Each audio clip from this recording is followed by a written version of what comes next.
میرے اعمال کا بدلہ تو جہنم ہی تھا،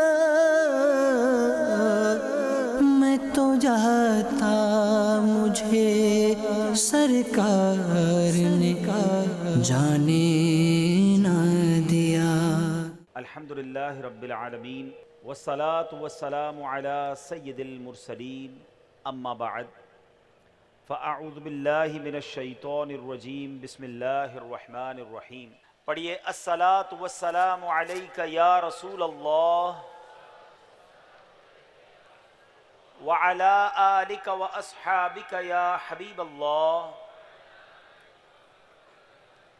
الصلاة والسلام علیک یا نبی اللہ وعلی آلک واصحابک یا نور اللہ۔ درود پاک کتنا خوبصورت، کتنا پیارا، کتنا نرالا وظیفہ ہے۔ آج آپ کو ایک حدیث سناتا ہوں، اور مجھے لگتا ہے کہ اس حدیث کو جب آپ سنیں گے تو ہم میں سے بہت سارے لوگ بھی شاید اسی طرح کی تکلیف میں شکار ہوں گے۔ حضرت سہل بن سعد کہتے ہیں کہ ایک شخص نبی پاک علیہ الصلوۃ والسلام کی بارگاہ میں حاضر ہوا، اور حاضر ہو کر اس نے عرض کی، غربت کی، اپنے ہاتھ تنگ ہونے کی شکایت کی کہ گزارا نہیں ہو رہا، غربت ہے۔ میں حدیث کا مضمون سنا رہا ہوں، تو ہو سکتا ہے یہاں بھی یا مدنی چینل کے ناظرین میں کچھ ایسے لوگ ہوں جن کو تنگی ہو، اپنے پیسوں میں، معاملات میں کمی ہو جاتی ہو، مال کم ہو، غربت کا شکار ہو۔ غور سے سنیں تو پیارے آقا علیہ الصلوۃ والسلام نے کیا فرمایا۔ آج کل لوگ کہتے ہیں کوئی وظیفہ بتائیے، نبی پاک علیہ الصلوۃ والسلام نے صحابی رسول کو وظیفہ بتایا۔ پیارے آقا علیہ الصلوۃ والسلام نے فرمایا، جب تو اپنے گھر میں داخل ہو تو سلام کیا کرو، خواہ کوئی شخص ہو یا نہ ہو، خالی گھر بھی ہو نا تو گھر میں جاتے ہی سلام کیا کرو، پہلی بات۔ پھر آقا نے فرمایا ثم سلم علیہ، نبی پاک نے فرمایا اس کے بعد مجھ پر سلام پیش کیا کرو، یعنی پہلے گھر جا کر السلام علیکم ورحمۃ اللہ وبرکاتہ، پھر فرمایا مجھ پر سلام پیش کیا کرو، پھر فرمایا پھر ایک بار سورہ اخلاص پڑھا کرو۔ تین باتیں ہیں، گھر میں جائیں گے پہلے کیا کریں گے؟ سلام کریں گے، پھر کیا کریں گے؟ درود پاک پڑھیں گے، پھر کیا کریں گے؟ سورہ اخلاص۔ اس شخص نے بھی شروع کر دیا، نبی پاک کے پاس آیا تھا، حضور غریب ہوں، پیسے پورے نہیں ہوتے، گھر والوں کو تنگی ہے۔ نبی پاک نے وظیفہ دیا، گھر جانا، جب بھی گھر جاؤ پہلے سلام کرو، پھر مجھ پر درود پڑھو، اور پھر سورہ اخلاص پڑھو۔ اس شخص نے یہ وظیفہ کرنا شروع کر دیا۔ حدیث کے الفاظ ہیں، اللہ عز و جل نے اس کا رزق اتنا بڑھا دیا حتیٰ کہ اس کے پڑوسیوں اور رشتہ داروں پر بھی رزق کے دروازے کھول دیے۔ فقط اس کا کام نہ بنا، وظیفہ اس نے پڑھا، رشتہ دار بھی خوشحال ہو گئے، پڑوسی بھی خوشحال ہو گئے۔ تو اے میرے میٹھے اسلامی بھائیوں، مدنی چینل کے ناظرین، اگر تکلیف میں ہیں پریشان نہ ہوں، نبی پاک پر درود پڑھنا یہ کب کب کہاں کہاں کیسے کیسے کام آتا ہے، آپ سنتے جائیے، ایمان تازہ ہو جاتا ہے۔ تو اب یہ وظیفہ یاد رکھیے گا، جب بھی گھر جائیں پہلے سلام کریں، اس کے بعد درود پاک پڑھیں، اور پھر سورہ اخلاص پڑھیں، تو انشاءاللہ برکتیں نازل ہوں گی۔ آئیے محبت کے ساتھ بآواز بلند درود پاک پڑھ لیجئے، صلو علی الحبیب صلی اللہ تعالی علی محمد صلی اللہ علیہ وسلم۔ آج جو میرا موضوع ہے میرے میٹھے اسلامی بھائیوں، وہ ایک ٹاپک نہیں ہوگا، چند باتیں ایک ساتھ میں نے عرض کرنی ہے، اور ہم نے نبی پاک علیہ الصلوۃ والسلام کی آج ان حدیثوں کو سننا ہے۔ پیارے آقا علیہ الصلوۃ والسلام کی حدیثوں میں بہت خوبصورت ٹاپکس ہوتے ہیں۔ آپ نے کئی بار یہ سنا ہوگا کہ نبی پاک فرماتے تم میں بہترین وہ ہے، بیسٹ امنگسٹ یو، اور بہت ساری حدیثیں ہیں، کہیں اخلاق پر بات کی ہے، کہیں والدین اور فیملی کے لیے بات کی ہے، کہیں قرآن پڑھنے والے کے لیے فرمایا کہ بہترین وہ ہے جو قرآن سیکھے اور دوسروں کو سکھائے۔ یہ ایک پوری سیریل ہے، یہ حدیث پاک کا ایک پورا مجموعہ ہے جس میں نبی پاک علیہ الصلوۃ والسلام نے جگہ جگہ فرمایا کہ تم میں بہترین وہ ہے۔ مگر آج میں ان حدیثوں میں سے چند حدیثیں پیش کروں گا، اور اللہ کرے کہ اس میں سے ہم کچھ سیکھنے میں کامیاب ہوں، کہ جس میں نبی پاک علیہ الصلوۃ والسلام نے فرمایا کہ وہ ہم میں سے نہیں، یعنی وہ شخص ہمارا اس سے کوئی تعلق نہیں ہے، ہمارے اندر وہ نہیں ہے جو اس بری عادت کا شکار ہے۔ تو آج دیکھنا ہے، چیک کرنا ہے کہ کہیں کوئی ایسا کام تو زندگی میں نہیں کر رہا کہ نبی پاک نے اس کام کرنے والے کے بارے میں یہ فرما دیا ہو کہ وہ ہم میں سے نہیں، کیونکہ جس کو آقا نے فرما دیا ہم میں سے نہیں، اس کا بننا کیا ہے، اس کا بچنا کیا ہے؟ پھر تو کوئی اس کا حامی نہیں نا۔ امیر اہل سنت اپنے ایک شعر میں لکھتے ہیں نا، سبھی ٹھکرا چکے گر تم بھی مجھ سے ہو گئے ناراض، قسم رب کی کہیں کا نہ رہوں گا یا رسول اللہ۔ آقا راضی ہیں تو رب راضی ہیں. اگر نبی پاک ہی ناراض ہو گئے تو پھر بچنا ہی کچھ نہیں ہے. سیدی اعلیٰ حضرت امام اہل سنت یہ فلسفہ ایک ہی شعر میں سمجھاتے ہیں, اگر سمجھے کوئی. بخدا خدا کا یہی ہے در, نہیں اور کوئی مفر مکر, جو وہاں سے ہو یہیں آ کے ہو, جو یہاں نہیں وہ وہاں نہیں. آقا راضی نہیں تو پھر رب کے یہاں کوئی مقام نہیں ہے. تو وہ چند حدیثیں سنانی ہیں, مگر اس سے پہلے نبی پاک کا ایک خوبصورت انداز, کیا اصلاحی انداز ہے اور کیا ہمیں سیکھنے کو ملتا ہے. بہت سارے بزنس مین بھی بیٹھے ہوں گے. مفسر شہیر حکیم الامت حضرت مفتی احمد یار خان نعیمی رحمۃ اللہ تعالی لکھتے ہیں کہ ایک بار نبی پاک علیہ الصلوۃ والسلام غلے کے بازار میں تشریف لے گئے, اناج مارکیٹ میں تشریف لے گئے. تو کسی دکان پر گندم یا جو یا کسی غلے کا ڈھیر لگا ہوا تھا. پیارے آقا علیہ الصلوۃ والسلام نے اس ڈھیر میں اپنا ہاتھ ڈال دیا, اور جب ہاتھ اندر ڈالا تو پتہ چلا کہ ڈھیر اوپر سے تو سوکھا ہے, اندر سے گیلا ہے. سرور کائنات علیہ الصلوۃ والسلام نے اس غلے والے سے فرمایا کہ گیلے غلے کو ڈھیر کے اوپر کیوں نہ ڈالا, تاکہ لینے والے کو پتہ چل جائے کہ جو غلہ ہے وہ گیلا ہے, بھاری ہوگا نا, وزن اس کا زیادہ ہو جائے گا, اوپر سوکھا نیچے گیلا. آقا علیہ الصلوۃ والسلام نے فرمایا من غش فلیس منا, جو دھوکہ دے وہ ہم میں سے نہیں. میرے میٹھے اسلامی بھائیوں, یہ پہلی حدیث ہے جو آج اس بیان میں میں نے اور آپ نے سیکھنی ہے. اب یہ سمجھنے والی بات ہے کہ اگر مال میں کوئی عیب ہے, ہماری پروڈکٹ میں کوئی خرابی ہے, تو اسے بتا دینا چاہیے کہ بھائی اس میں یہ کمزوری ہے. مگر آج سچ بتاؤ کیا ذہن ہوتا ہے کاروباری لوگوں کا. ہو سکتا ہے یہاں دکاندار بھی بیٹھے ہوں گے, بلکہ آج تو بندہ ہی وہ رکھا جاتا ہے کسٹمر سروسز کے لیے, جو جس کو کہتے ہیں سیلز مین, کہ وہ گھٹیا مال جو ہے کسی طرح اپنے گاہک کو بیچ دے, اے بتا کر A1 بتا کر کسی طرح قسمیں کھا کر بیچ دیتے ہیں. ہمارے ساتھ بھی ہوتا ہے, کبھی کسی دکان پہ جاتے ہیں, اس کو پوچھتے ہیں بھائی کلر تو پکا ہوگا, بولا بالکل پکا جناب, سلائی بالکل پکی, کوئی مسئلہ ہی نہیں, میڈ ان فلاں کی مہر بھی لگا دی. اور جب گھر آ کے دیکھتے ہیں تو سب تمام چیزیں اس میں سے خراب نکل رہی ہوتی ہیں. آج فروٹ والے کا کیا حال ہے, فروٹ لینے جاؤ, ہم اپنی آنکھوں کے سامنے فروٹ لیتے ہیں, اور لیکن جب اس کو موقع ملتا ہے تو وہ ہماری تھیلی کے اندر چند گھٹیا پھل ڈال دیتا ہے. یہ چند سکوں کی خاطر کیوں روزی حرام کر رہے ہیں؟ سوچئے, نبی پاک کا یہ جملہ ڈرانے کے لیے کافی ہے. میری بات اگر میں سمجھا سکوں, ایک تو حرام کمانا دھوکہ دے کر وہ الگ حرام ہے, لیکن جس کے بارے میں آقا فرما دے وہ ہم میں سے نہیں, وہ جائے گا کدھر, وہ بخشوائے گا کیسے اپنے آپ کو, وہ شفاعت کیسے لے گا؟ اگر قیامت کے دن نبی پاک نے فرما دیا کہ تم دھوکہ دیتے تھے, جاؤ ہم میں سے نہیں, ہم کدھر جائیں گے؟ چند سکوں کی خاطر جھوٹ بولنا چھوڑ دیجئے, چند سکوں کی خاطر بھئی کسی طرح میرا یہ مال بک جائے. ہمارے بزرگان دین اگر غلطی سے کوئی مال, حضرت امام اعظم ابو حنیفہ کے بارے میں آتا ہے کہ آپ کے ایک سیلز مین نے, آپ نماز پڑھنے گئے, ایک ایسا مال تھا جس میں عیب تھا, اس بندے نے بغیر وہ بات بتائے اپنے گاہک کو بیچ دی. آپ آئے تو پتا چلا کہ وہ مال بک گیا ہے, عیب بتایا, حضور نہیں بتا سکا, مجھے نہیں پتا تھا یا میں نہیں ڈیفائن کر سکا. آپ نے اس دن کی جو سیل ہوئی تھی ہزاروں درہم کے اندر, وہ سارے کے سارے پیسے اللہ کی راہ میں خیرات کر دیے, کہ ایک روپیہ میرے پاس حرام یا غلط بیانی کر کے نہ آئے. ایک وہ لوگ تھے, اور آج صبح و شام پلاننگ ہی ہو رہی ہوتی ہے, کسی طرح کوئی دھوکہ دے کر, ٹویسٹ کر کے, کوئی بات گھما کر اپنا گھٹیا مال بیچ دوں بس. اتنی قسمیں کھاتے ہیں, اتنے وعدے کرتے ہیں, میری خرید اتنے کی ہے. مجھے تو آج تک سمجھ نہیں آئی کہ جب مارکیٹ میں جا کر کوئی چیز خریدنے جائیں, کہتے ہیں بھائی کتنے کی ہے, کہ بھائی 500 روپے کی ہے, 400 کی دو گے.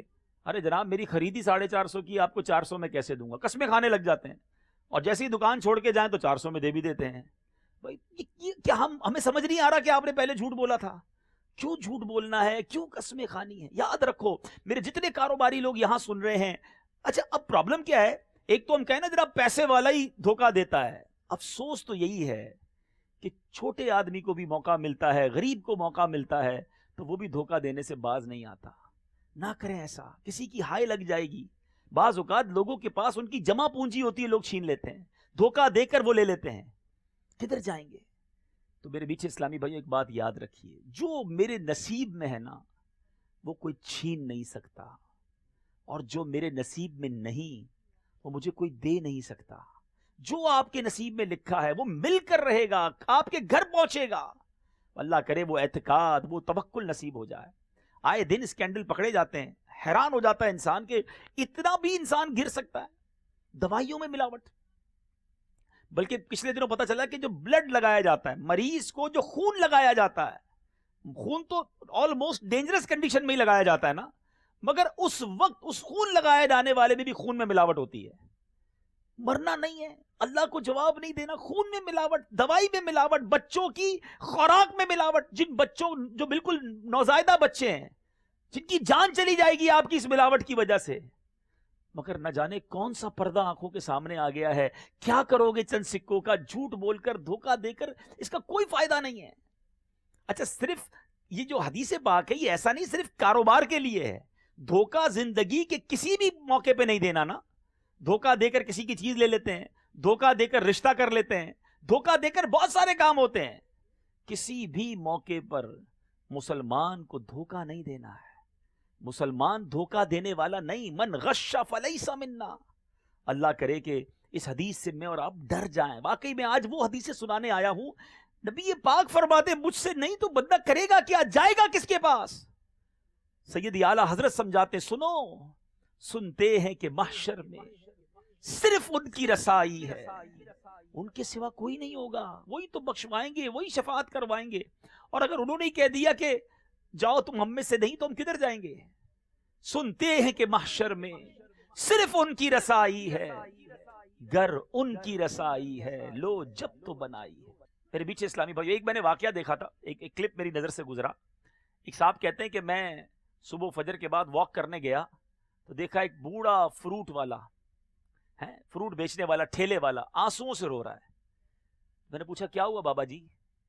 کہتا ہے مسئلہ یہ ہے کہ روز صبح سبزی منڈی سے 2 پیٹی فروٹ کی لاتا تھا، اسی کو بیچتا تھا، تھوڑے پیسے کما کر روزانہ بچوں کے لیے کھانا لے کے جاتا تھا. آج منڈی سے 2 پیٹی لایا ہوں، اوپر تو بڑے اچھے اچھے فروٹ تھے، خوشی خوشی لا کر جب پیٹی کھولی ہے اندر سارے کے سارے گلے ہوئے فروٹ ہیں. میں پورا دن کیا کروں گا؟ اس کو بیچ کر کیسے اپنے بچوں کی روزی پوری کروں گا؟ مجھے بتاؤ یار. ایک بوڑھے کی یہ ہائے نہیں ہے، ایک غریب آدمی کو تکلیف نہیں پہنچی ہوگی.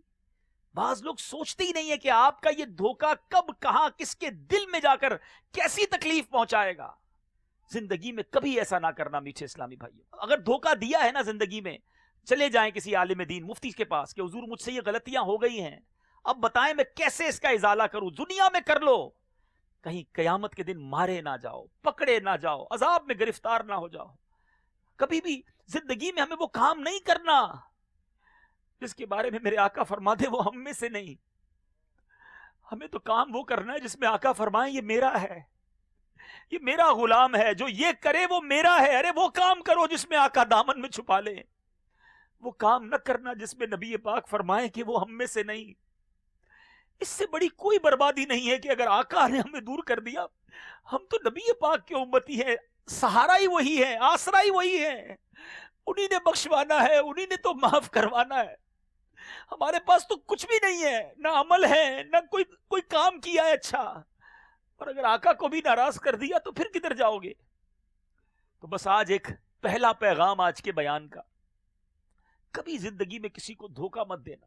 دے دیا ہے، معافی مانگو، لوٹا دو اس کو، بتا دو اس کو غلطی ہو گئی، میں نے آپ سے جھوٹ بولا تھا، میں نے آپ کو یہ غلط بیانی کر کے دیا تھا، آج معافی مانگ لو.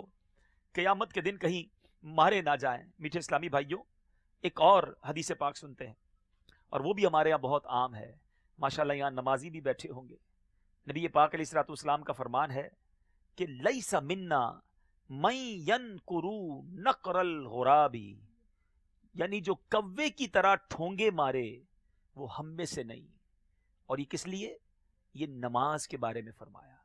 یہاں حضرت سیدنا عبد الرحمن بن شبل رضی اللہ عنہ بیان کرتے ہیں کہ رسول پاک علیہ الصلوۃ والسلام نے کوے کی طرح ٹھونگے مارنے، جانوروں کی طرح بازو بچھانے اور آدمی کو مسجد میں اپنی جگہ مقرر کر لینے سے منع فرمایا ہے، جیسے اونٹ اپنی جگہ مقرر کر لیتا ہے. اب یہ کون لوگ ہوتے ہیں؟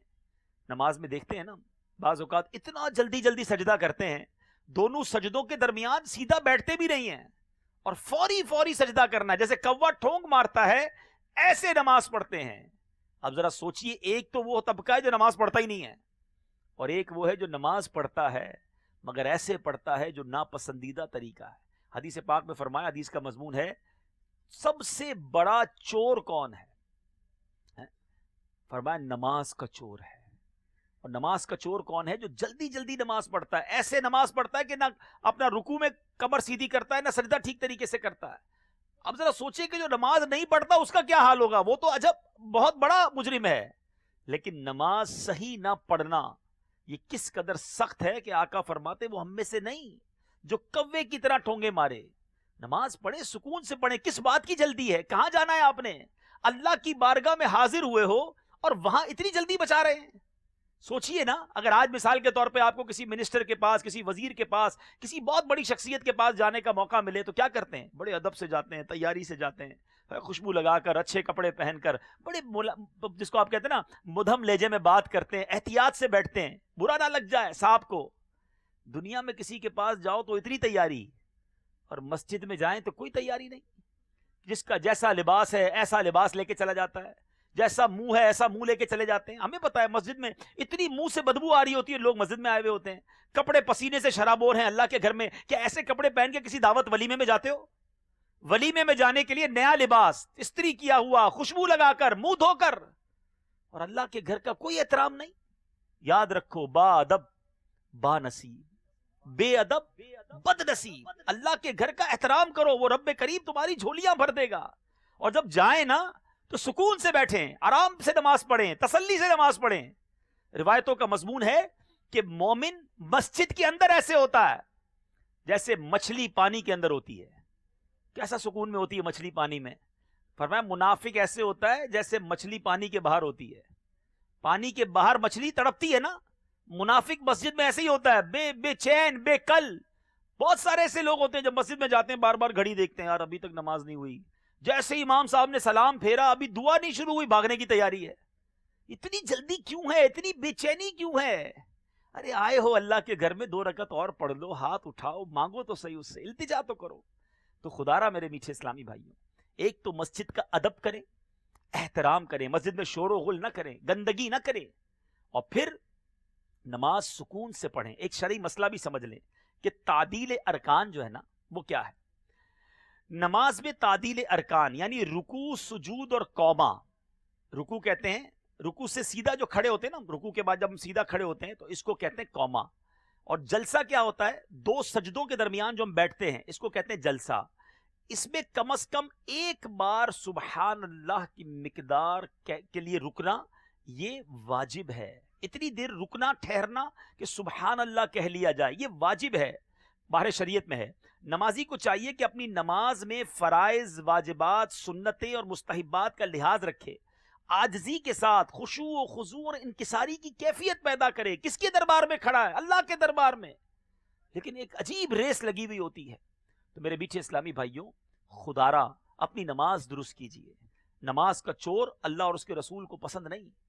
اب الحمدللہ دعوت اسلامی نے بڑا زبردست کام کیا کہ فیضان نماز کورس شروع کر دیا. دنیا بھر میں یہ کورس کروایا جا رہا ہے. صرف 7 دن کا کورس ہے. 7 دن دیجئے اور اپنی نماز ٹھیک کر لیجئے. کئیوں کے وضو ٹھیک نہیں ہے، ہم وضو خانے پہ برابر میں وضو کر رہے ہوتے ہیں، عجیب حال ہوتا ہے.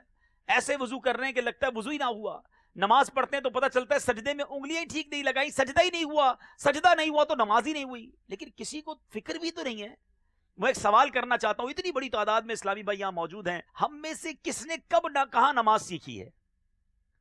ہم نے نماز کہیں سیکھی نہیں ہے، ہم نے نماز دیکھی ہے.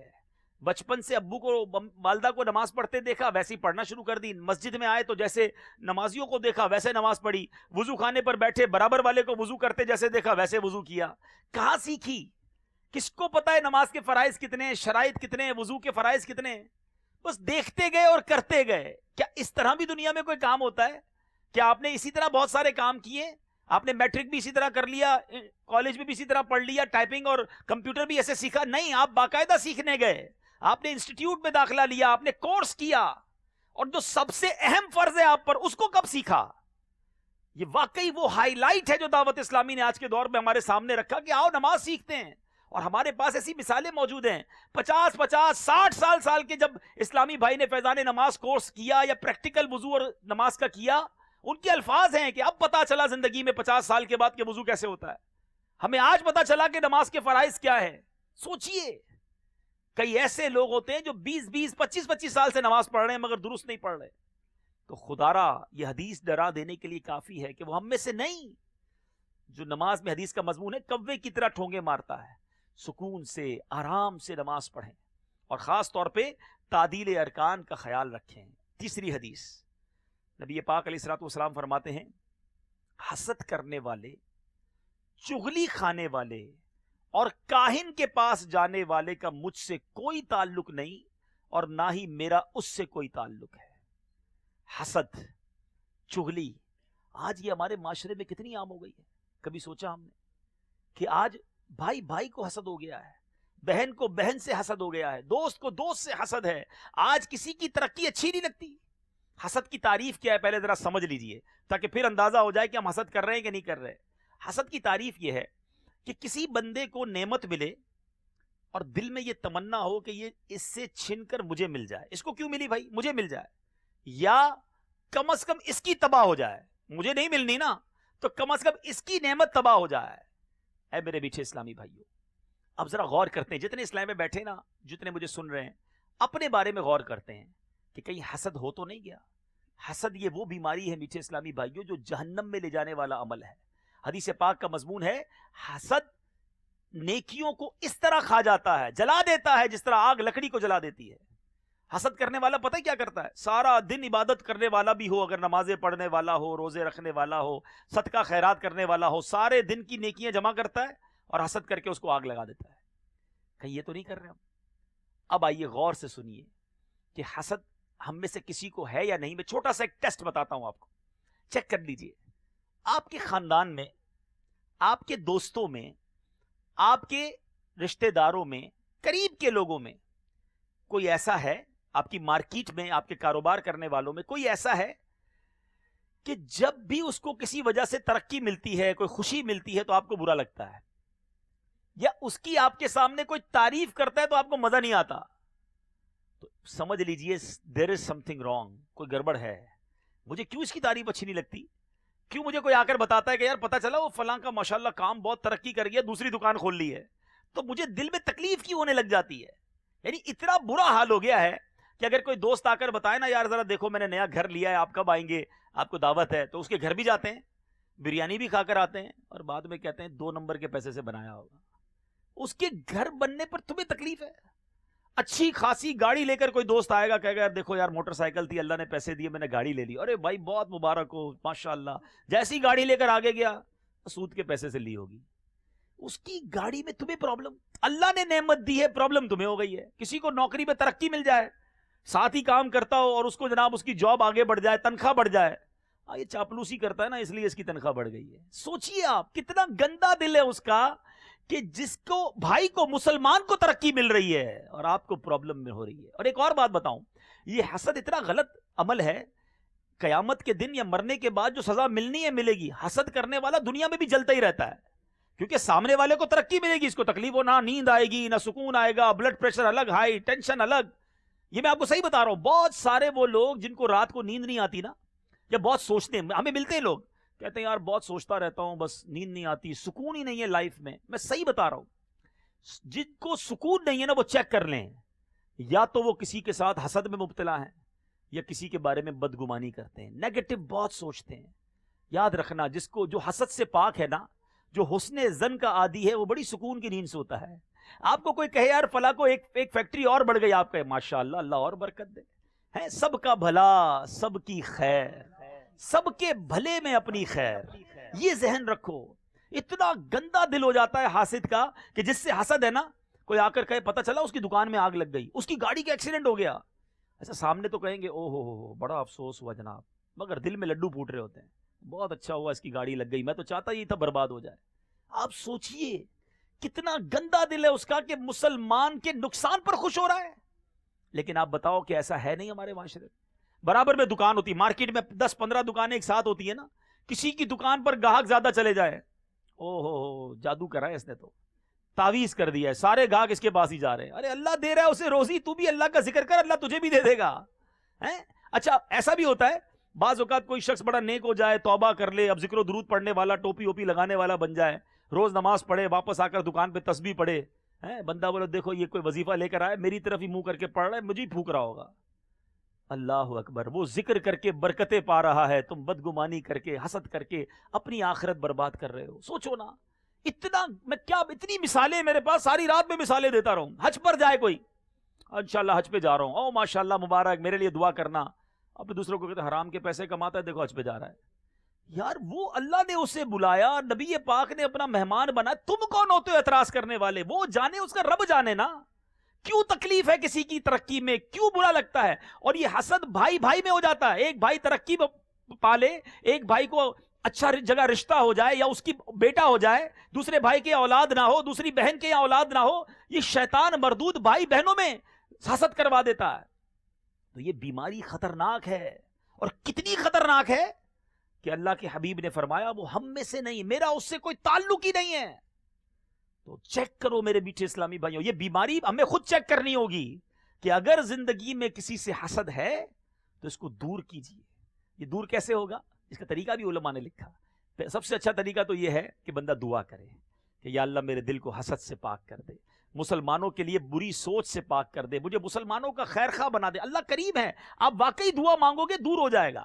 دوسرا بڑا پیارا طریقہ اور تھوڑا سا مشکل بھی ہے, وہ یہ ہے کہ جس سے حسد ہے نا, آپ کو جس کی تعریف اچھی نہیں لگتی ہے, جس کو نعمت ملے آپ کو پرابلم شروع ہو جاتی ہے, آپ اس کے لیے دعا کرنا شروع کر دیں. یعنی مثال کے طور پہ, اچھا صرف پیسوں سے حسد نہیں ہوتا, کوئی خوبصورت ہو, بندہ بولے یار میرا رنگ سانولا, یہ اتنا خوبصورت کیوں ہے؟ ارے بھائی اب اللہ نے بنایا اس کو, تمہیں کیا پرابلم ہے؟ اچھا کسی کو شہرت مل جائے, ہمارا لالا موسیٰ میں رہنے والا جانتا کوئی نہیں تھا, اس کو آج ساری دنیا میں مشہور ہو گیا, اس کو کیوں شہرت ملی, تمہیں تکلیف؟ تو یاد رکھو حسد شہرت کی وجہ سے بھی ہوتی ہے, دولت کی وجہ سے بھی ہوتی ہے, خوبصورتی کی وجہ سے بھی ہوتی ہے, منصب کی وجہ سے بھی ہوتی ہے. مگر میں ایک سوال کرنا چاہتا ہوں, بتاؤ دولت دینے والا کون ہے؟ سب مل کے جواب دو نا. شہرت دینے والا کون ہے؟ خوبصورت بنانے والا کون ہے؟ جب سب دینے والا اللہ ہے تو اللہ دے رہے, ہمیں کیا پرابلم ہے؟ پتہ ہے کیا روایتوں کا مضمون ہے, جو حسد کرنے والا ہے وہ ڈائریکٹلی اللہ پر اعتراض کرتا ہے کہ یا اللہ تو نے اسے کیوں دیا, مجھے کیوں نہیں دیا. حسد کرنے والا رب پر اعتراض بولتا نہیں ہے, مگر بیسیکلی اس کا اعتراض رب کی قدرت پر, تقسیم پر بنتا ہے کہ تو نے اسے خوبصورت بنایا, مجھے نہیں, اسے لمبا بنایا, مجھے چھوٹا بنا دیا. یاد رکھو یہ وَتُعِزُّ مَن تَشَاءُ وَتُذِلُّ مَن تَشَاءُ, اللہ جسے چاہے عزت دے, جسے چاہے ذلت دے. مجھے اور آپ کو اللہ کا شکر گزار بننا ہے. تو جب آپ کو کسی کی آواز سے پرابلم ہے نا, بہت اچھا نعت خواں ہوتا ہے, بڑی اچھی آواز ہوتی ہے, لوگوں کو حسد ہو جاتا ہے. تو اگر آپ کو کسی کی آواز سے پرابلم ہے, کسی کے چہرے کی خوبصورتی سے پرابلم ہے, کسی کی شہرت سے پرابلم ہے, کسی کی دولت سے پرابلم ہے, آپ پتہ کیا کریں, آپ اسی کے لیے دعا کریں, یا اللہ اس کو اور دولت دے. اب آپ بولیں گے یار یہ تو بڑی مشکل دعا ہے, مجھے تو اس کی دولت سے پرابلم ہے. ہاں یہی علاج ہے. انجیکشن اچھا تھوڑی لگتا ہے, انجیکشن تکلیف دیتا ہے نا, یہ انجیکشن ہے. جب آپ دعا کرو گے نا یا اللہ اس کو اور شہرت دے, اور جب اس کو شہرت ملے گی نا تو اب آپ کو برا نہیں لگے گا, کیونکہ آپ کہیں گے میں بھی تو دعا کرتا ہوں اسی لیے ترقی ہو رہی ہے اس کی. تو یہ دعا کرنا آپ کے دل سے حسد کو دور کرے گا. ٹھیک ہے, تو ایک طریقہ یہ ہے, اور بھی طریقے کتابوں میں لکھے. دوسری جو بات میرے آقا نے فرمائی وہ بھی بڑی عام ہے, اس سے بھی بچنا ہے, کیونکہ نبی پاک نے فرمایا میرا کوئی تعلق نہیں, اور وہ ہے چغلی کرنا. یہ بالخصوص اسلامی بہنوں میں بہت زیادہ ہوتی ہے, مگر آج کل کے مرد بھی کسی سے پیچھے نہیں ہیں. چغلی کہتے کہ اس کو پہلے یہ سمجھ لیں, کسی کی بات کو دوسرے آدمی تک پہنچانے اور فساد پھیلانے کے لیے بیان کرنا, یہ چغلی ہے. اور چغل خور کو محبتوں کا چور کہا گیا. جہنم میں نبی پاک علیہ الصلوۃ والسلام فرماتے ہیں جھوٹ سے منہ کالا ہوتا ہے اور چغلی سے قبر کا عذاب ہوتا ہے. مگر آج کوئی سوچتا ہی نہیں. مثال کے طور پہ کسی کے گھر گئے چائے پینے, اس نے اپنے کسی بھائی کسی رشتہ دار کے بارے میں کہہ دیا یار بندہ ٹھیک نہیں ہے, فراڈی ہے. کہنا نہیں چاہیے. اگر اس نے کہہ دیا تو کیا آپ پر واجب ہو گیا ہے کہ فوراً اس کو فون کر کے بتائیں بھائی ادھر گیا تھا, تمہیں تو جھوٹا کہتا ہے, وہ فراڈی کہتا ہے, لڑائی کرائی نا. یہی چغلی ہے. کسی کی بات دوسرے تک کیوں پہنچانی ہے. بلکہ میں آپ کو ایک بات بتاؤں, جھوٹ اللہ کو بڑا ناپسند ہے, مگر چند جگہوں پر جو جھوٹ بولنے کی اجازت ہے نا, اس میں دو مسلمانوں کے درمیان سلو کروانے کے لیے جھوٹ بولنے کی اجازت ہے. مثال کے طور پہ دو بھائی لڑ گئے ہیں, ناراض ہو گئے, دو دوست ہیں, دو رشتہ دار ہیں, ایک دوسرے کا منہ نہیں دیکھ رہے, آپ کو پتا چلا, لوگ کیا کرتے ہیں اور مرچی مسالہ ڈالتے ہیں. ہاں وہ تو بندہ تمہارے بارے میں بڑی باتیں نہیں کرتا, پھر بھی کہتے ہیں تاکہ اور لڑائی ہو اور مزہ آئے, ذرا مرچ مسالہ بنے. توبہ توبہ توبہ.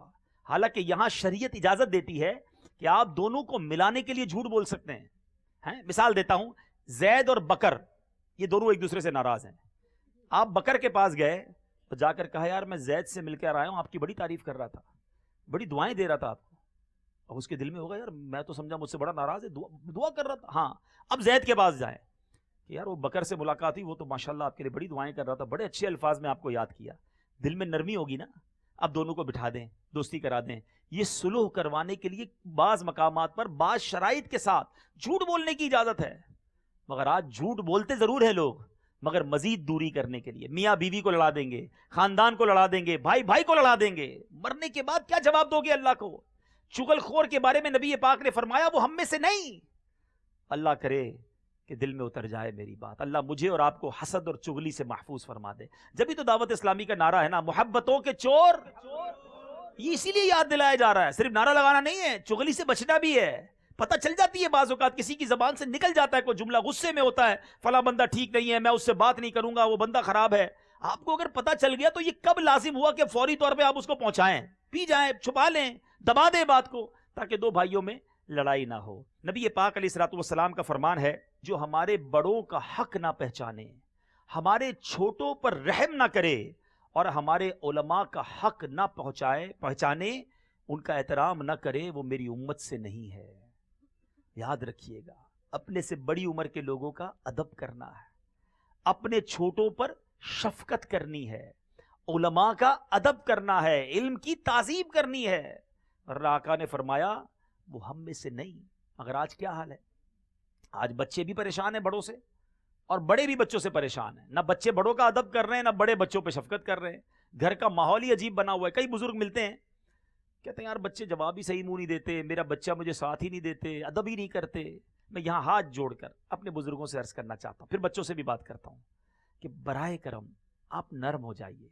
جھاڑنے والا, ہر وقت ڈانٹنے والا, ہر وقت طنز کرنے والا کسی کو اچھا نہیں لگتا. وہ لوگ جو اپنے گھر میں جا کر گالیاں دیتے ہیں, وہ لوگ جو اپنے گھر میں جا کر ہر وقت ڈانٹتے ہیں, ان کے ساتھ کون بیٹھے گا؟ آپ کو لگتا ہے کہ لوگ آپ کی عزت نہیں کر رہے؟ یہ دنیا میں ایک فارمولہ یاد کر لو, عزت دو گے تو عزت ملے گی, محبت دو گے تو محبت ملے گی. گیو اینڈ ٹیک ہے. یہ پاسبل نہیں ہے کہ میں ڈانٹتا رہوں اور لوگ میرے ہاتھ چومیں.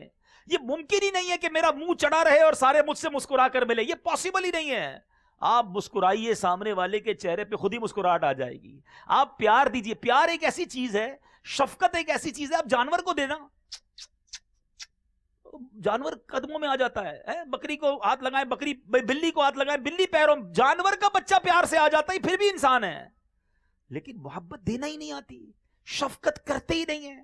ایسے بھی بزرگ ہیں جو 5 وقت جماعت سے نماز پڑھتے ہیں مسجد میں, بہت اچھی بات ہے, مگر مسجد میں آتے ہوئے اور جاتے ہوئے نہ جانے کتنوں کا دل توڑتے ہیں. ڈانٹ رہے ہیں, جھڑک رہے ہیں, کبھی مؤذن صاحب, کبھی جناب خادم صاحب, کبھی باہر دکاندار, کبھی بچوں کی خیر نہیں ہے. یہ آپ ایسے نہ بنیں, آپ کے ساتھ کوئی نہیں بیٹھے گا. اگر بڑی عمر ہو گئی ہے تو ایک شفیق سایہ دار درخت بن جائیں, غلطیوں کو معاف کرنے والے بنیں, پھر دیکھیں لوگ آپ کی کیسے آگے پیچھے ہوں گے. 2 قسم کے والد ہوتے ہیں, چیک کر لیں ہم کیسے ہیں. جو بھی والدین ہیں نا مجھے سن لیں. ایک والد وہ ہوتا ہے جب گھر میں جاتا ہے نا تو سارے بچے چھپ جاتے ہیں, سو جاؤ سو جاؤ ابو آ گئے ہیں. یہ کیسا والد ہے کہ گھر میں آیا اور بچے سونے کی تیاری, رضائی اوڑھ لیتے ہیں, کیونکہ ابو نے آ کر ڈانٹنا ہی ہے, ابو نے کلاس ہی لینی ہے, ابو نے پیشی لینی ہے, پتہ نہیں ابا ہے یا انسپیکٹر ہے. اور دوسرا والد وہ ہوتا ہے جب گھر میں جاتا ہے تو بچے دوڑتے ہوئے آتے ہیں, ابو آ گئے ابو آ گئے, کوئی کاندھے پہ چڑھ جاتا ہے, کوئی گود میں آ جاتا ہے, کوئی فوراً چومنے لگ جاتا ہے. دیر از اے ڈفرنس بٹوین پیرنٹس. اب غور کر لیجئے میں کون سا والا ابو ہوں, ٹھیک ہے نا. اب مجھے بتائیے کس کے لیے آسان ہے بچوں کی تربیت کرنا؟ جس والد کے ساتھ بچے محبت سے بیٹھیں گے وہی تو سمجھا سکے گا نا, بیٹا جھوٹ نہ بولنا, ماں باپ کا ادب کرنا, نماز پڑھنا, کیونکہ they are willing to listen you, وہ تیار ہے آپ کو سننے کے لیے. جو پہلی رضائی میں گھس گیا بچہ, وہ آپ کی تربیت کدھر سے لے گا؟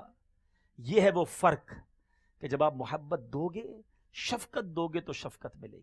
اب آتے ہیں جو نوجوان ہیں, جو بچے ہیں, جو بڑوں کا ادب نہیں کر رہے ہیں, جو بزرگوں کے ساتھ توہین آمیز رویہ اختیار کرتے ہیں.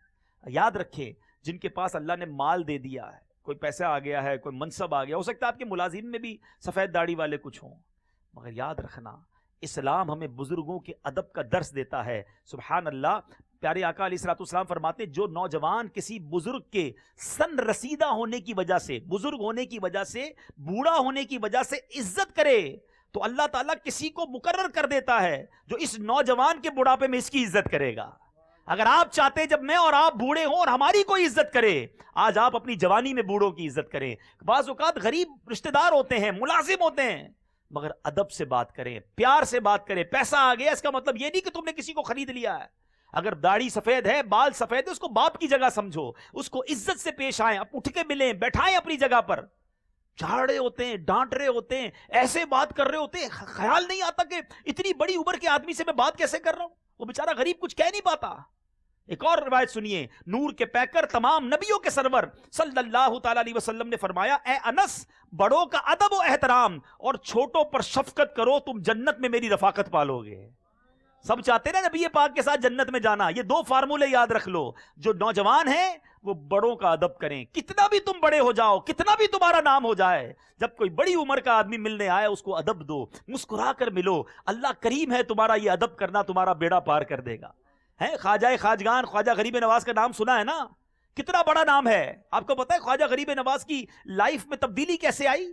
انہوں نے کوئی مجاہدہ کیا تھا اور انہوں نے کوئی بہت بڑا کام کیا، تبدیلی کیسے آئی؟ جو ٹرننگ پوائنٹ تھا، سنو، 15 سال کی عمر تھی آپ کی، آپ ایک باغ کی، ایک کھیت کی رکھوالی کرتے تھے۔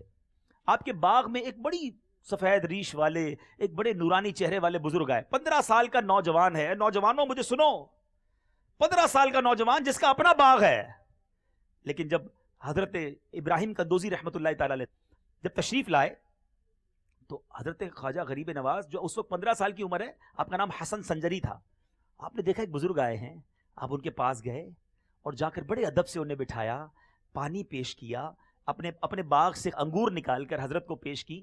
حضرت نے دیکھا کتنا، یہ جو ہے نا وہ ابراہیم قندوزی رحمۃ اللہ تعالی علیہ تھے، انہوں نے دیکھا کہ بچہ کتنا با ادب ہے، کتنا پولائٹ ہے، کتنی خدمت کرنے والا ہے۔ حضرت نے کیا کیا؟ وہ اللہ کے ولی تھے، انہوں نے اپنے جھولی سے ایک روٹی کا ٹکڑا نکالا، اپنے منہ میں چبایا اور کہا یہ کھا لو۔ حضرت خواجہ معین الدین چشتی نے وہ لقمہ تو کیا کھایا، دل کی دنیا ہی بدل گئی۔ اللہ نے کیسا مرتبہ دیا، 800 سال سے زیادہ وقت گزر گیا ہے، دنیا بھر میں عاشقان دلوں کے حکومت پر خواجہ غریب نواز کر رہے ہیں، سلطان الہند، عطائے رسول کہا جاتا ہے انہیں۔ تو پتا چلا با ادب با نصیب، بے ادب بد نصیب، کبھی بے ادب مت بننا۔ یہ دانا خاک میں مل کر گلے گلزار ہوتا ہے، جتنا جھکو گے نا، جتنا بچھو گے، انشاءاللہ اللہ اور ترقی دے گا۔ تو کبھی کسی بزرگ کو ہماری وجہ سے تکلیف نہیں ہونی چاہیے۔ اور اب تیسری بات جو حدیث میں فرمائی گئی، میرا اس سے تعلق نہیں ہے جو عالم کا حق نہ پہچانے، عالم کا ادب نہ کرے۔ ہمارے پاس، ہمارے قریب بہت سارے علماء ہوتے ہیں، لیکن کیا ہم علماء کا وہ ادب کرتے ہیں؟ ایک واقعہ سناتا ہوں۔ خلیفہ ہارون رشید اپنے لشکر کے ساتھ ایک بار شہر رکہ میں پڑاؤ کیے ہوئے تھا، تو حضرت سیدنا عبداللہ ابن مبارک رحمۃ اللہ تعالی کا وہاں سے گزرا، بڑے زبردست اللہ کے ولی اور عالم دین تھے۔ ہارون رشید، ذرا سمجھیے گا، بادشاہ بیٹھا ہے، اس کا پورا لشکر بھی ساتھ ہے، اور حضرت عبداللہ ابن مبارک کا وہاں سے گزر ہوتا ہے۔ اتنا ہجوم حضرت عبداللہ ابن مبارک کی طرف، لوگوں کی جوتیاں ٹوٹنے لگی، رش، تو اور اتنا غبار اڑا کہ یعنی مٹی اتنی اڑی کہ پورا آسمان جو ہے نا وہ غبار آلود ہو گیا۔ تو خلیفہ کی ایک کنیز تھی، محل کے اوپر سے دیکھ رہی تھی کہ یہ کیا ہو گیا، کیا رش ہے، اتنا غبار کیوں اڑ رہا ہے؟ تو کسی نے بتایا کہ خراسان شہر کے عالم حضرت سیدنا عبداللہ ابن مبارک رحمۃ اللہ تعالی تشریف لائے ہیں، یہ تمام افراد ان کے استقبال کے لیے جمع ہوئے ہیں۔ تو وہ کنیز کیا کہتی ہے؟ اللہ کی قسم، بادشاہی تو یہ ہے، بادشاہی تو اسے کہتے ہیں۔ ہارون کی حکومت کیا ہے؟ اصل بادشاہی یہ ہے کہ لوگوں کے دلوں پر کتنی حکومت ہے۔ تو پہلے کے لوگ علماء کا اتنا ادب کرتے تھے۔ حضرت ہارون رشید کا بھی واقعہ سن لو کہ ایک بار ان کے پاس ایک عالم تھے، حضرت ابو معاویہ محمد دریر رحمۃ اللہ تعالی، انہوں نے کو بلایا۔ ہارون رشید خلیفہ وقت ہے، وہ آنکھوں سے معذور تھے، نابینا تھے، عالم تھے مگر معذور تھے، نابینا تھے۔ تو جب ان کا جو ملازم تھا حضرت ان عالم دین کو لوٹا لے کر، پیالہ لے کر ہاتھ دھلانے کے لیے گیا نا، تو ہارون رشید نے کہا یہ مجھے دے دو۔ خلیفہ وقت نے اس زمانے کے عالم دین کا کہا کہ میں ہاتھ دھلاتا ہوں۔ اچھا، حضرت تو معذور تھے، نابینا تھے، انہیں تو نہیں پتا کون ہاتھ دھلا رہا ہے، تو آپ نے ہاتھ دھلایا اور کہا حضور پتہ ہے آپ کا ہاتھ کون دھلا رہا ہے؟ تو انہوں نے کہا کون دھلا رہا ہے؟ نابینا تھے۔ فرمایا حضور ہارون، یہ سن کر ابو معاویہ کے دل سے دعا نکلی کہ جیسی آپ نے علم کی عزت کی ہے اللہ تعالیٰ آپ کی عزت فرمائے۔ خلیفہ ہارون رشید کہتے ہیں کہ بس حضور میں نے اسی دعا کو حاصل کرنے کے لیے آپ کے ہاتھ دھلائے تھے کہ آپ سے مجھے برکت مل جائے۔ یہ بزرگوں کا طریقہ رہا کہ علماء کا ادب کرتے، علم کا ادب کرتے، جو ہم بار بار آپ کو کہہ رہے ہیں نا کہ جامعۃ المدینہ میں داخلہ دلائیں، اپنے بچوں کو عالم بنائیں۔ یہ علماء ہوں گے انشاءاللہ تو ہماری آنے والی نسلوں کی انشاءاللہ بہتری ہوگی، اور یہ ہمیں سکھائیں گے، بتائیں گے۔ عالم کے تو فضائل کتنے ہیں۔ آخر میں اپنے بیان کو اختتام پر لاتے ہوئے قبلہ مفتی قاسم صاحب دامت برکاتہم العالیہ نے اپنی تفسیر قرآن صراط الجنان میں علم اور مال کے درمیان ایک شاندار کمپیریزن بیان کیا ہے۔ بہت سارے اسلام بھائی یہ بھی سوچتے ہوں گے کہ یار، اور میرے طلبہ بھی ہیں کہ جناب یہ درس نظامی کر لیں گے تو پھر دنیا میں تو پیچھے رہ جائیں گے، نہ انجینئر بن سکیں گے، نہ ڈاکٹر بن سکیں گے، نہ جناب بہت پیسہ کما سکیں گے۔ انسان بعض اوقات تذبذب، ہیزیٹیشن میں آ جاتا ہے۔ آؤ میں آج آپ کو بتاتا ہوں، مال یقیناً ایک نعمت ہے، مگر اگر اسی مال کو علم کے سامنے رکھا جائے تو اس میں کتنا بڑا فرق ہے۔ ذرا سنتے جائیے۔ علم جو ہے انبیاء کرام کی میراث ہے، جبکہ مال بادشاہوں اور مالداروں کی میراث ہے۔ وراثت، انبیاء کا وراثت کیا ہے؟ وہ علم ہے۔ اب بتائیے کوئی کمپیریزن ہے بادشاہ کی وراثت میں اور نبیوں کی وراثت میں؟ آگے سنیے، آپ فرماتے مالدار کا جب انتقال ہوتا ہے نا تو مال اس سے جدا ہو جاتا ہے، جبکہ عالم کے ساتھ اس کا علم اس کی قبر میں ساتھ جاتا ہے۔ یہ کیسا مال ہے جو مرنے کے بعد بھی آپ کے کام آنا ہے۔ تیسری بات سنیے، علم جمع کرنے اور اسے حاصل کرنے سے بندے کو عزت، شرف اور تزکیہ نفس کی دولت ملتی ہے، بلکہ مال کی وجہ سے تزکیہ نفس اور باطنی کمال حاصل نہیں ہوتا، بلکہ بعض اوقات حرص، لالچ اور عجیب و غریب بیماریوں میں بندہ گرفتار ہو جاتا ہے جب مال کے پیچھے بھاگتا ہے۔ علم کا لالچی ہو، علم سیکھنے والا ہو، اللہ اس کو بلندی اور ترقی عطا فرماتا ہے۔ چوتھی بات، پانچویں بات فرمایا، مال مومن، کافر، نیک، فاسق سب کو مل جاتا ہے۔ گناہ گار کو بھی مال ملتا ہے، مومن کو بھی ملتا ہے، کافر کو بھی ملتا ہے۔ آپ نے دیکھا نا کافر بھی بڑے مالدار ہوتے ہیں، مگر اللہ تعالیٰ علم نفع بخش اسی کو دیتا ہے جو مومن ہوتا ہے۔ ایمان والے کو ہی اللہ علم کا نفع عطا فرماتا ہے۔ فرق دیکھیے، آگے فرمایا علم عاجزی اور انکساری کی دعوت دیتا ہے۔ جب بندہ علم حاصل کرتا ہے نا تو عاجزی، انکساری آ جاتی ہے، جبکہ مال فخر، تکبر اور سرکشی کی دعوت دیتا ہے۔ کتنی الگ الگ راہیں ہیں۔ اب فرمایا کہ بادشاہ اور دیگر لوگ عالم کے حاجت مند ہوتے ہیں۔ آپ نے کئی شہروں میں، یہاں بھی دیکھیں گے، بڑے بڑے علماء ہوتے ہیں، ان کی گاڑی کا دروازہ کھولنے والا کبھی آپ مالدار دیکھیں گے، کبھی جناب کوئی منسٹر دیکھیں گے، کبھی ہو سکتا ہے کوئی پروفیسر ہوگا۔ آپ نے کسی عالم دین کو کسی مالدار کی جوتیاں اٹھاتے نہیں دیکھا ہوگا۔ دنیا میں بھی اللہ نے ہمیں دکھایا ہے کہ سارے مالدار بڑے بڑے لوگ عالم کے محتاج ہوتے ہیں، عالم ان لوگوں کا محتاج نہیں ہوتا۔ تو علم کے یہ فضائل ہیں۔ اور پھر فرمایا جتنا مال زیادہ ہوگا پل صراط پر اتنا وزن زیادہ ہوگا، علم زیادہ ہوگا انشاءاللہ پل صراط سے بھی آسانی سے گزر جائے گا۔ سبحان اللہ۔ تو میرے میٹھے اسلامی بھائیوں، یہ چند باتیں میں نے علم کے حوالے سے، علماء کے حوالے سے کی، اور میں نے چند وہ حدیثیں آج آپ کو سنائی، میں ریپیٹ بھی کر دیتا ہوں، دہرائی کر لیتے ہیں کہ پیارے آقا نے فرمایا من غش فلیس منا، دھوکہ دینے والا ہم میں سے نہیں۔ آج میں بھی نیت کر لوں اور آپ بھی نیت کر لیں، زندگی میں کسی کو دھوکہ نہیں دیں گے انشاءاللہ۔ آقا نے فرمایا نماز کا چور، نماز میں ٹھونگے مارنے والا، جلدی جلدی جو نماز پڑھتے ہیں وہ ہم میں سے نہیں۔ میں بھی نیت کروں اور آپ بھی نیت کریں کہ انشاءاللہ اب نماز آسانی سے صحیح طریقے سے پڑھیں گے۔ اور اس کے لیے میں نے بیان کے دوران بھی بتایا کہ فیضان نماز کورس 7 دن کا کورس ہے۔ یہاں بھی امید ہے لالا موسیٰ میں، جہلم میں یہ کورسز ہوتے ہوں گے۔ ذمہ داران سے رابطہ کر کے اس کورس میں داخلہ لے لیں۔ اور ایک اور طریقہ بھی بتا دیتا ہوں کہ دعوت اسلامی کا ایک شعبہ ہے مدرسۃ المدینہ آن لائن، آپ اس شعبے میں بھی داخلہ، آن لائن بھی یہ فیضان نماز کورس کر سکتے ہیں۔ قرآنٹیچر.net یہ دعوت اسلامی کی ویب سائٹ ہے۔ پھر آقا نے فرمایا حسد کرنے والا، چغلی کرنے والا، کاہن کے پاس، یہ جو نجومیوں کے پاس جاتے ہیں، ان سے میرا کوئی تعلق نہیں ہے۔ انشاءاللہ حسد نہیں کریں گے نا انشاءاللہ، چغلی بھی نہیں کریں گے انشاءاللہ۔ اور آخری بات ہم نے جو سنی، جو آخری بات اس بیان کی تھی کہ بڑوں کے ساتھ احترام، بچوں کے ساتھ شفقت، علماء کا ادب کریں گے، کیونکہ جو یہ نہیں کرتا آقا فرماتے وہ ہم میں سے نہیں۔ اللہ کرے دل میں اتر جائے میری بات. یہ انداز دعوت اسلامی کا ہے, یہ پیغام دعوت اسلامی کا ہے. دعوت اسلامی کے ساتھ تعاون رکھیے, اپنی دعوت اسلامی کو اور سپورٹ کیجئے تاکہ یہ پیغام پوری دنیا میں پہنچے. اللہ تعالیٰ عمل کرنے کی توفیق عطا فرمائے. میرے اعمال کا بدلہ تو جہنم